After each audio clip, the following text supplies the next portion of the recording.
Olá pessoal, hoje eu vou fazer outro vídeo para falar de cinco exercícios que hoje em dia estão um pouco fora de moda, que muitas pessoas acham que são ultrapassados, são desnecessários, mas que são realmente muito importantes para a aprendizagem da leitura e da escrita, para bem escrever, né? Para escrever com propriedade. Então, o primeiro, caligrafia. Caligrafia é a escrita bela e correta das letras. Então, é importante a criança aprender o traçado, onde começa a letra, onde a letra termina. Até para a gente poder identificar qual é a letra. Muitas crianças têm uma letra que a gente não consegue identificar, ou que fazem uma letra sendo que era para ser outra, né? E causa uma certa confusão. Então é importante por isso, mas também é importante porque a criança que ela vai treinar a escrita das palavras, escrita das frases, ela vai pegar também a ortografia. E escrever as palavras ajuda muito. Tem várias pesquisas que mostram que escrever manualmente ajuda muito mais a gravar a escrita correta ou a gravar aquilo que a gente está estudando do que se for digitando, por exemplo. Então é interessante fazer a caligrafia. Às vezes é necessário fazer alguns exercícios visomotor antes de trabalhar propriamente a caligrafia das letras, né, a escrita das letras.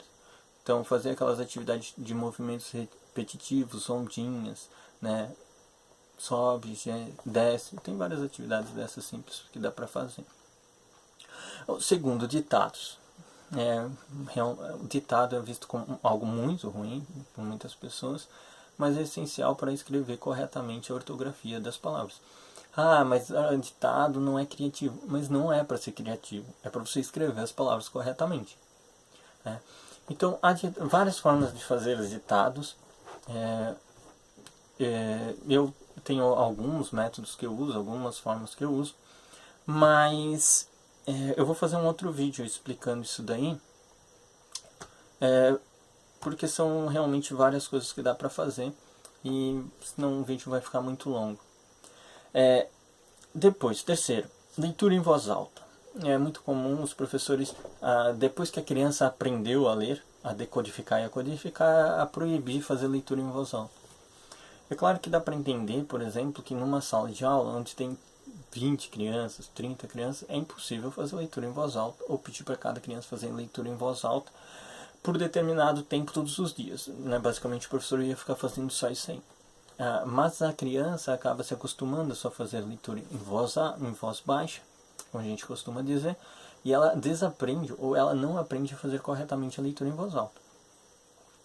A criança tem que fazer a leitura em voz alta, e mesmo os adultos, quando ainda não tem uma competência realmente boa na leitura, tem que fazer a leitura em voz alta. Você pode ler um poema em voz baixa?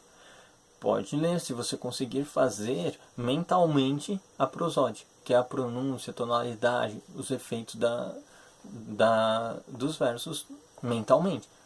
Beethoven compunha suas músicas sendo surdo. Dá para fazer? Dá para fazer. Mas tem que ter uma certa habilidade, e para criança isso é muito difícil. Então é importante ler em voz alta, porque ela vai pegar o que a gente chama de ouvido do idioma.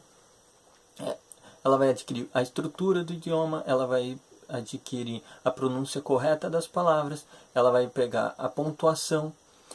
Isso aí vai ter danos sérios se ela não adquirir. Ela pode até aprender a escrever gramaticalmente correto, mas ela vai escrever com um estilo horrível. Então assim, ela realmente aí tem que aprender a ler em voz alta.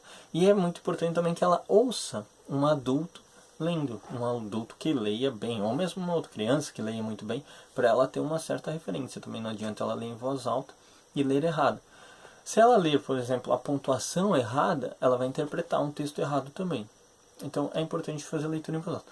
Quando eu tenho alunos de reforço, ou mesmo em sala, que tem muita dificuldade de interpretação, uma das primeiras coisas que eu falo é fazer a leitura diária, aí 15, 20 minutos diários em leitura em voz alta.